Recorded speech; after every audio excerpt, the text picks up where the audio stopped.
Hello, everyone. It's Melanie Denise Cunningham. You know that. And you know it's Monday because I'm back. It's Monday Word. So happy to have you joining us. Monday Word is a chapel break experience that centers the voices and perspectives of underrepresented and marginalized communities, internal and external, to PLU.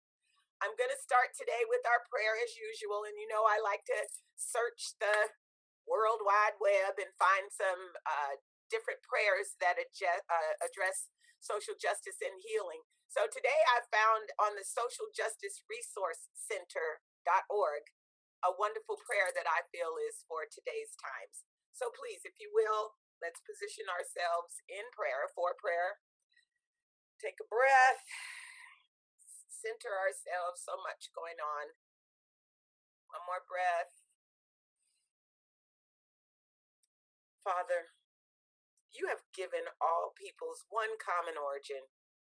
It is your will that they be gathered together as one family in yourself. Fill the hearts of mankind with the fire of your love and with the desire to ensure justice for all. By sharing the good things you give us, may we secure an equality for all our brothers and sisters throughout the world. May there be an end to division, strife, and war. May there be a dawning of a truly human society built on love and peace. We ask this in the name of Jesus, our Lord. Amen. All right, friends. You're wondering, who is this person sitting next to Miss Melanie? Oh my goodness. I am so happy to welcome back to Monday Word Quenessa Long, also known to us as Q. Hey, Q. Hi, Miss Mel. Hi, Miss Mel. Thank you for having me today. Oh, you just don't know how good it feels to lay eyes on you. Thank you. Thank you for holding space for me. I appreciate that. Yes. So let's just jump in.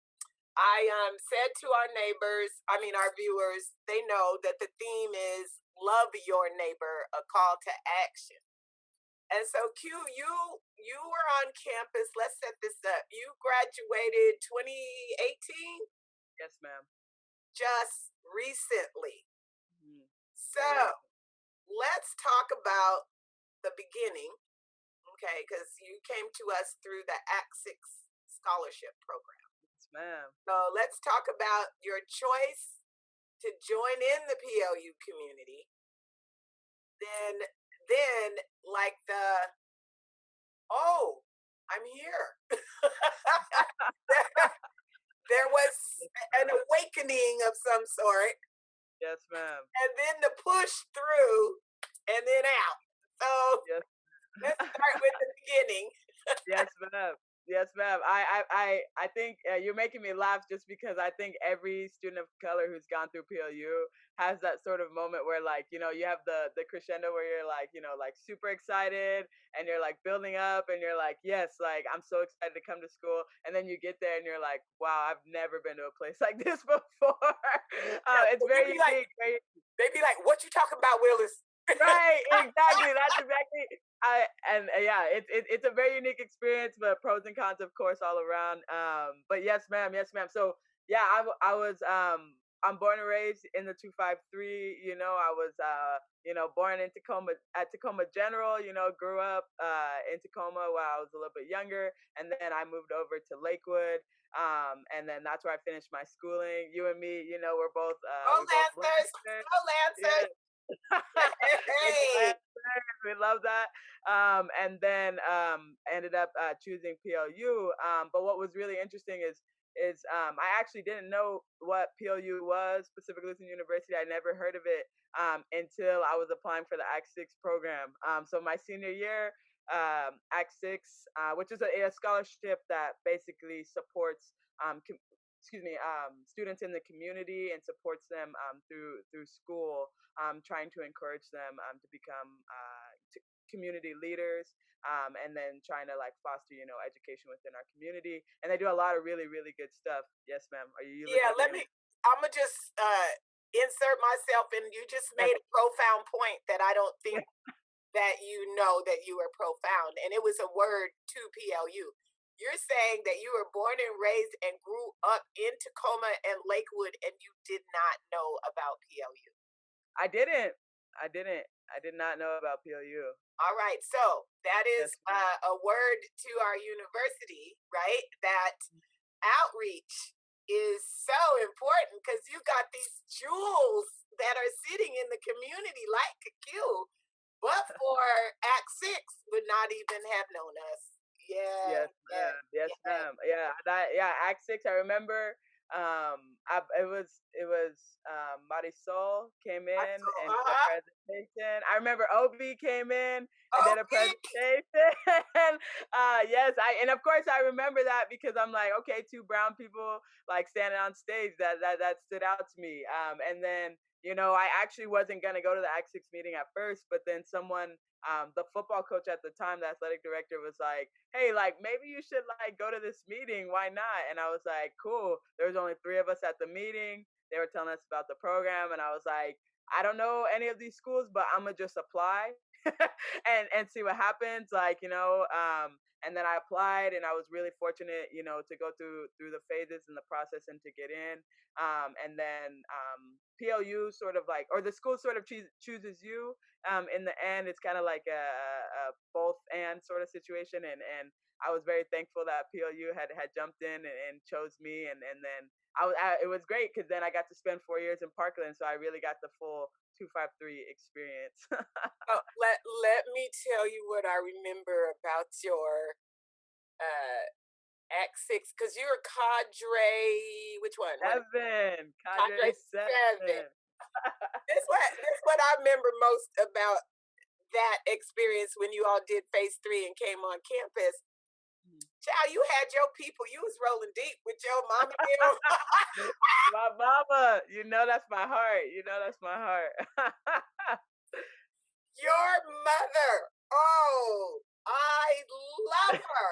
I mean, we Thank already you. knew that we choose this scholar right here, and she coming with the whole family. My mom, she wanted to make sure you guys weren't gonna mess with me. That's what she wanted to make sure. She was like, I don't know the intentions of this school, so let Oh, me know. your mama wasn't playing, and She I was love it. I yes, love it so ma'am. much because She was there. She was there every moment when I signed up for classes. She was there that's when I right. moved in. She was there when I was putting in my applications. She was there. She was like, I'ma just support you if you need me to read over some stuff. She was like, I don't know always what I'm looking for, but I'ma just show up, and that made the difference for me. What about when you said you wanted to go to Trinidad? Oh my gosh. When I tell you, my mom looked at it, she like, I'm pretty sure the first thing she did was Google like where's Trinidad, and I had to tell her. I said, "Can you tell me because I don't know either." I just was told that's where all the black students go. Shout out to John Adams and Miss Angie Hambrick who put me onto that program and had the And time of my life. Candace, Yeah, and Candace, Candace, when I got there, it was amazing to meet her. Miss Mel, you went with me in the beginning. I think you were there about what, a month I or was two? there for 2 weeks because your mama Oh, said your mama. she. I had to go make sure you were settled and that everything was okay. You remember we had to yes, ma'am. we had to deal with every section of your identity, Yes, ma'am. comfortability, making sure that you were sorted. I had to look you in the eye and you had to tell me, Miss Mel, I'm good. You know, Because I wanted to go home. You remember that? I I wanted to remember. go home. I remember. Yes, ma'am. Because Yes, I had a lot of identity development at PLU. I had a lot of identity it. development. You had a lot of identity development. I don't know if you want to share about it, but it was that was those years. And so, because if you do, that is like probably a part of your life where you're so unbalanced, trying to figure things out. Yes, How ma'am. did you find community and love, during that time? Yes, ma'am. Yes, ma'am. Yeah, and so more specifically, well, it's a lot of identities that I had to develop there. Coming from Lakewood, it's a very diverse community. And Tacoma is very diverse, and especially depending on which neighborhood you grow up in. So PLU, definitely, and I think we'll get a little bit more into this. I definitely explored just a lot of like the roots of my blackness and what it felt like to be black, especially in a space, leaving like the neighborhoods I grew up in, Tacoma and Lakewood, and then going into somewhere like PLU. I was like really had to like learn that I was a black person, and what did that mean Oh, for me? yeah, because What did if that mean you for me? look, if you didn't know, they certainly was gonna let you know. Yes, ma'am. Yes, ma'am. I'm like, yeah, I had to think. I was like, whether it was my teachers or my peers, I was like, I was seldom. There was few of us. Right.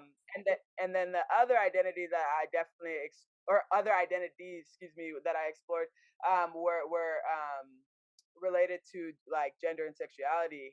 So when I first came into PLU, I was very closeted, is what I like to say. I was very I used to like straighten my hair, like I used to like just like You really did. perform. You remember that, and my ID picture reminds me every time. It Right. reminds me every. You had your little bangs. I did. I was. I was there. I was You're there. right there coming out the hat right now, but they I do know. it. I know. They're still here. They're still here. You know. Well, I had to do the length on them today. Yes. Yes, ma'am. But then also, luckily I was really fortunate after my first year just to have a lot of time. Like when you go to school and get out of go to a new environment, you get a lot of time for self reflection. That's right. And I had a lot of time for self reflection and realized I actually came out. I was doing a listening prayer, which I don't know if folks are familiar with that, but a listening prayer is like where you kind of just like bow your head and you're just like, like Lord, universe, ancestors, like I don't really know what I'm listening for, but if you have like a word to put on my heart, like, could you please, bring that to me. And while I was doing that, this was the summer after my freshman year of PLU. I just kind of got a word that I was like, like someone was like holding my hand and they were walking with me and they were just saying, like don't be afraid, like be all of who you are.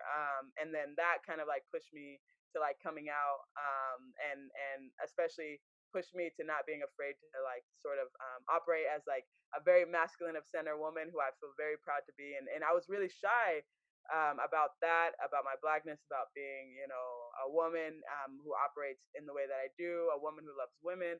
I was very, very nervous about that. But then, like, after my first year and all the battles that I had to experience in terms of like being feeling very unique, in a place and feeling very tired in a place that I knew wasn't like built for me, and just like realizing that I had to be resilient, and being resilient meant that I had to be my full self. And so that led me to just like my sophomore year.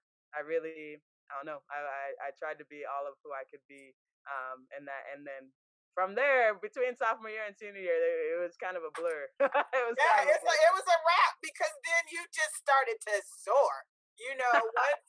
Once you, I just say, once your psyche and your soul aligned, right? You got that head and heart thing together, and I'm all of who I am, and see me, child, you was gone. I try. You remember better than me. I was trying to be in them books, but Yeah, you but you we were did in some the other things. you were in the books and the boardroom. Okay, Ah, yeah, thank you, thank you, thank yeah, you. and look at where you're going now. You were in the books, headed to the bench. Okay, Maybe the word. White House. We'll see. We'll see. Yeah, you got the White House back here, but that person who is president, we're gonna just mark him still in the Supreme Court. It's like, okay, we just gonna mark that as a prophecy. We gonna place Q on the Supreme Court. We ain't gonna Yes, spill ma'am. nothing. You know, Yes, I ma'am. Yeah. you gonna be there. Thank you, thank you. Someday. Yeah, I'm very yeah. After for the folks who don't know, after PLU, I worked at the YWCA for about a year and a half, in preparation for what I'm doing now. And what I'm doing now is, I'm attending, Howard School of Law, and it's amazing, and I love it, every part of it, despite all of the tiredness that I might feel day in and day out. But it's amazing, and I would definitely say that my time at PLU prepared me for it because it put that fire in my heart. And then now, especially like you're saying, Miss Mel, with all the things going on in the world, there's never been a better time for folks to be involved, no matter what that looks like for you. But for me, it's like I'm trying to get this degree, and then we're gonna push some of these people out of the way, because they're holding us back. So let's So see how that goes. yeah, they got to go. They got to go. And it's not like what's right in front of us. They got to go. The ideology is twisted. So that's Mhm. gonna take a while. That takes a couple generations. That's why I'm putting my money on you. You know, Thank I'm you. betting on Q, right? Thank you so much. Thank you. I'm glad to know that. I'm glad to know. I'm a far away from home here in DC, so it's good to know that the home team is still rooting for me. I A appreciate that. home team has got you. Now I Yes. need to go back because you still be dropping these kernels of wisdom. Oh, I'm sorry. I'm sorry. I'm moving. I don't. Yeah. I'm It's following you. all I'm good. following you. Just because I know the BSU is watching, and it's so dear. You were very dear to that organization, as the love is back and forth. So you said just now that you are in DC Yes, ma'am. in law school. Yes, Okay, so ma'am. that took a lot of discernment because you're talking about moving away from a place where you were born and raised and your roots were 100 deep here. Mhm. Okay, and then you have decided that you were going to law school, which meant you decided on your vocation, and now you're actually pursuing it. So talk to me about just that idea, because when you came in from that young person that whose coach said go to this meeting, and you didn't have any idea of even the school, and so Mhm. now you're sitting in DC in law school. What's that in between? Like, what was the discernment to Mhm. law? Yes, ma'am. There is a lot in there. So keep me on track, please, Yeah, please, please. I Glad will. you sparked a lot in my mind, but thank you for the question. I guess I would have to start with law has intersected in so many different aspects of my life, and I knew the first job, when you're in fourth grade and the teacher is like, what do you want to do when you get older? And the first job that I said, I was like, I want to be a lawyer. And that actually has a lot to do with my background.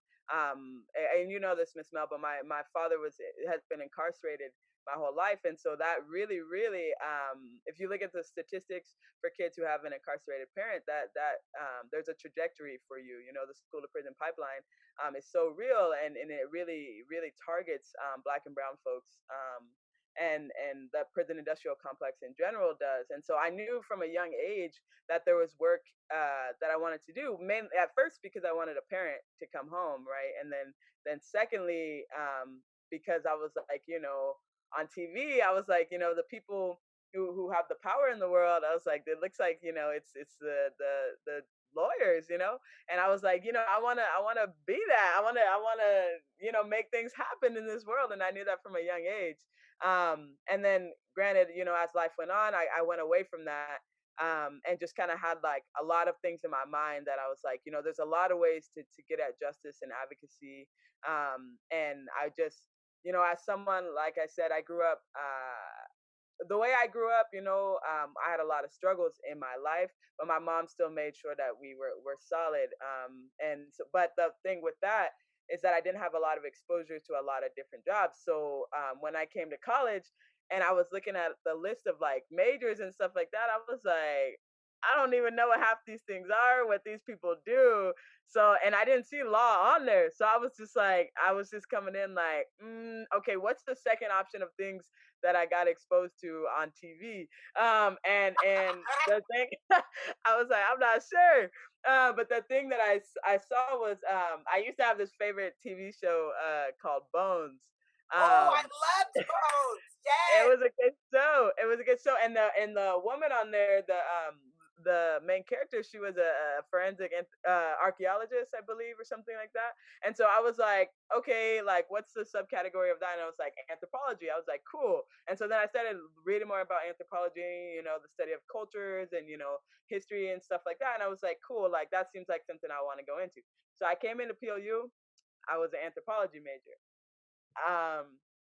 The summer, so I had signed up for my classes being, anthropology major. Uh, about August 2014, before I started at PLU, I believe it was August, is when Mike Brown was shot and killed, in an incident of police brutality. And Mike Brown's story, I say this to anybody who will listen, that really, really, really put fire in my heart, and that really changed the trajectory of my life as someone who was very used to kind of like coasting and passing, and that has a lot to do with my positionality in terms of someone who's like lighter skin, who's someone who's very used to being like a people pleaser, like things like that. I was very like under the line, not super in the limelight. But then once that happened, that really just made me very, very mad and upset. And then I had to take that energy and come into a space that didn't always really know what to do with that sort of fuel, coming into PLU, because Mike Brown passed before I got to PLU. And so I was kind of like taking my classes, and though I was like, I really love what I loved about anthropology is that you got the historical perspective, right? But then as I was taking my classes and getting a little bit more into school, I was like, man, I really need to know a little bit more about what's going on in right now, And so then about my sophomore and junior year, I added on the political science major. And so I was doing both of those things. And I still felt like I was learning a lot. I was really, really into those courses, but there was so much happening outside in the world, like with Black Lives Matter and just like so many, things just happening, like in terms of, like our trans brothers and sisters like getting just like murdered as well, and just like all of these things that were just kind of coming to the limelight, that I was like, I just need to find a way to get involved. And so then I started doing a lot of activism while I was in school. And we could get into that in a little bit if you want, or I I could go into. want to get into that now because Yes, ma'am. Yes, ma'am. so I remember Mhm. you coming into my office and you were like, Miss Mel, I got to tell you something about what's going to happen. Yes, yes, yes. I think I probably did say that. Yeah, you had to. What did I I got say? it. I got to tell you before it's about to come.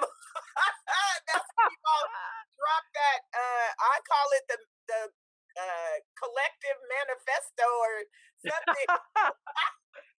I remember that. Oh my gosh. Oh man, you're bringing back Yes, so many you, memories. you blew up the campus because you sent the manifesto or the demands to all the faculty. Remember, and mailed it out, Yeah, and it was yeah, like, yeah. It was wild. I shout out to the diversity center who one day we had gotten kicked out of the D center because we had left some food. And like when people leave their trays, Nicole and Angie don't take that too lightly, and so they were like, "You guys can't eat in here." So we all started eating out in the hallway. And then we had seen that other folks, like other universities, like UPS, were doing these big protests, and we're like, we could do a protest. Yeah, why not? Why not? And so then we were all sitting out in the hall, and then within like 24 hours, we planned standing in solidarity with Mizzou.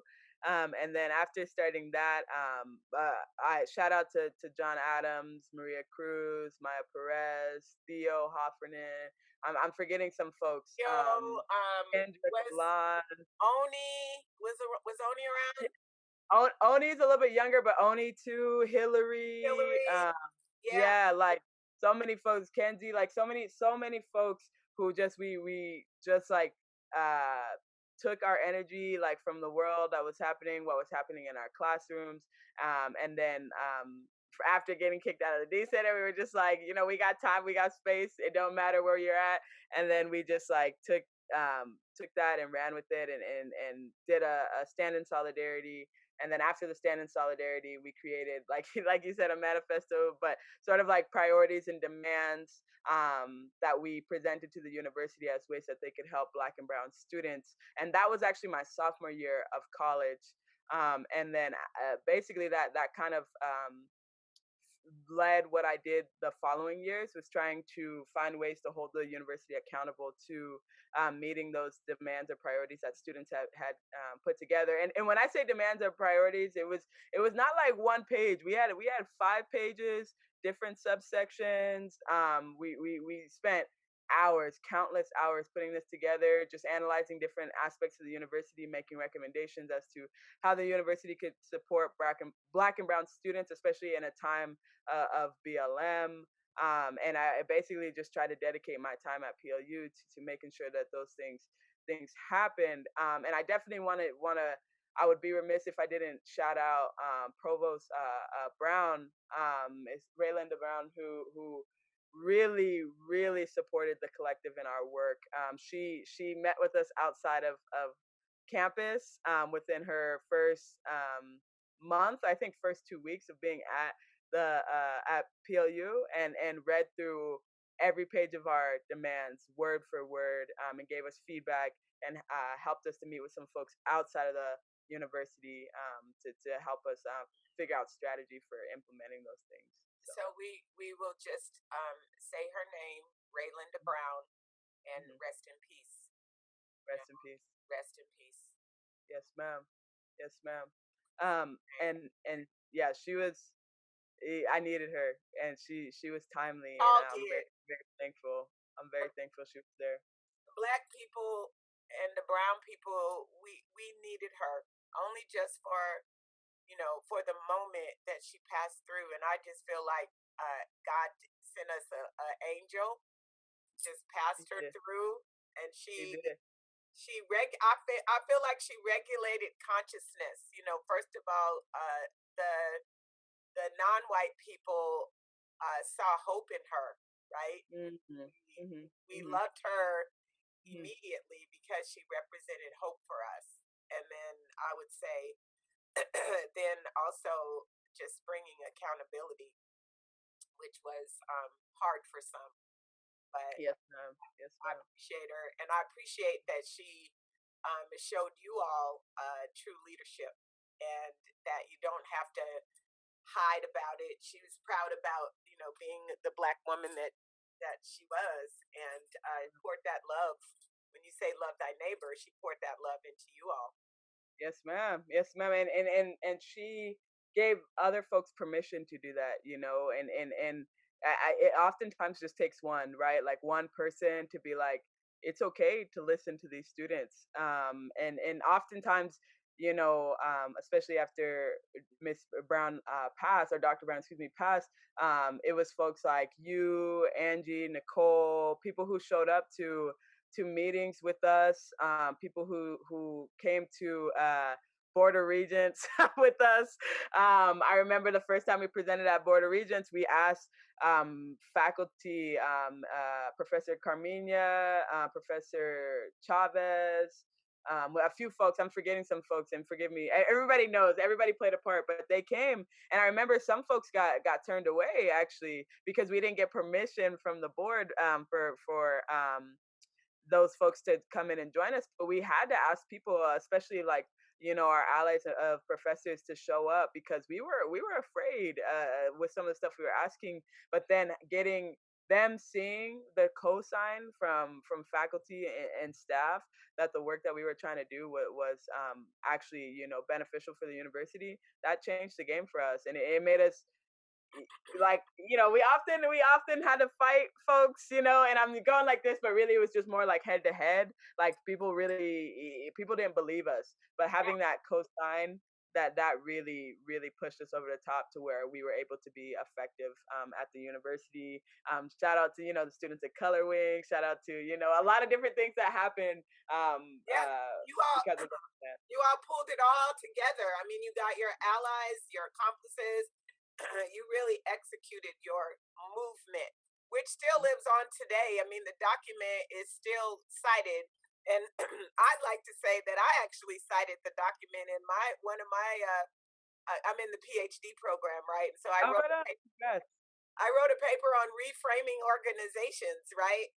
And I cited the collective's document as one of the ways of activism, right, with That's students. I beautiful. thought it was That's amazing. so beautiful. So Yeah.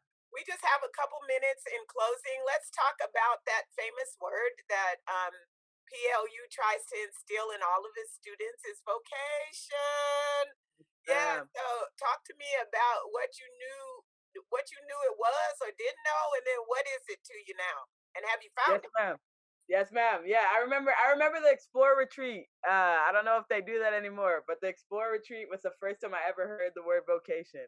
And I to this day, I really couldn't give you like a verbatim like what the definition What the is. book definition? Yeah. Yes, ma'am. Yes, ma'am. But I hope I just know in a lot of ways that it comes out in the practices of your everyday life, and it's your mission in the world, and the way that you live your life to fulfill community needs. And I remember this is kind of bookending like a question that you had asked me earlier, but I remember the day that I decided to go to law school was the day that I had went to a party my senior year, and it was a party at a different university, right? And it was a senior black student union sort of like going away party that we were like, all of us are going to be leaving the community, like let's get together, and spend some time, like break some bread, that sort of thing. And I remember that someone, I think it was only like 10 o'clock. It was really early in the night, nothing too reckless or anything like that. And a neighbor had called the police, and about 6 cop cars showed up to the house, and came in through all of the doors, and scared us. And we were all black students, black students in Tacoma. They basically didn't know who we were. They didn't know what our intentions were, and they were really they excuse me, it was black and brown students, excuse me, and they were just like very very intimidating, and said a lot of really harmful things to us in that moment that I wish that we could have like recorded and put out. But that in that moment, I remember one particular officer asked a friend of mine about his documented status, and we were kind of confused. We were said, "This was a noise complaint. Why are you asking? Why are you saying certain things to us? And why are you asking us about like like someone's documented status?"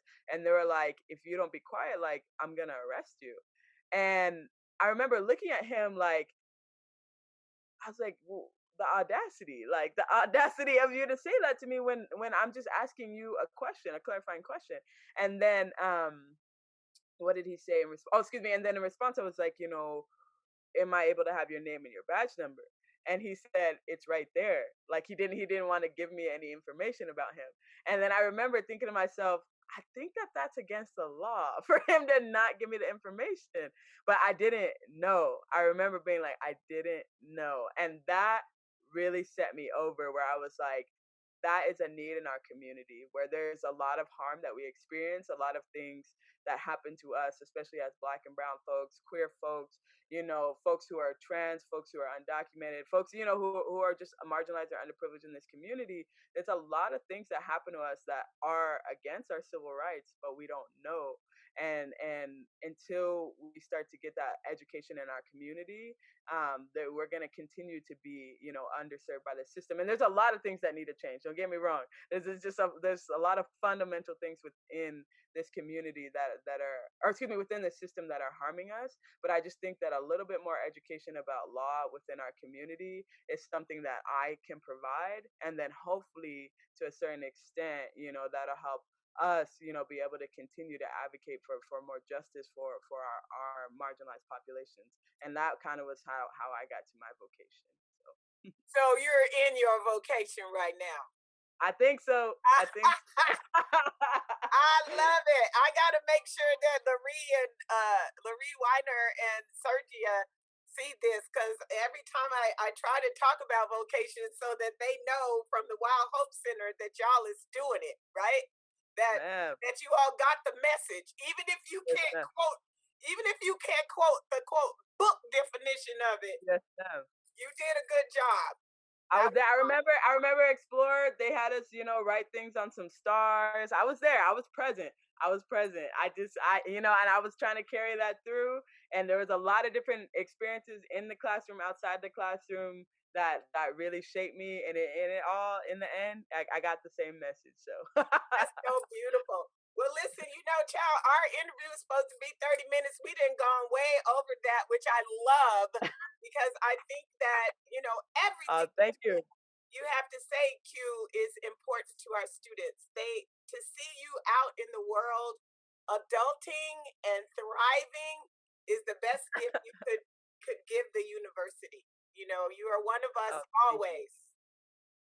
Thank you, thank you. And as much as PLU, it put me through some pain. I also really loved being a Lute, and I'm really thankful for the experiences that I had there. And for any Black and Brown student who's watching, I'm available if you ever need a good word. I'd be just reading every day, but you can definitely send me a message and I'll get back to you. And just know that you can make it. PLU is a very unique place, and a lot of folks will understand your struggle, especially if first in the family or have a lot of identities that might be underserved. But just know that's a place for you, and you just existing there is already making the university better. And don't let them forget that. Okay, keep going.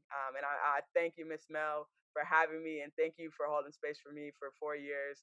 I'm glad I made it through, and thank you for encouraging me now and having me speak. I really appreciate that.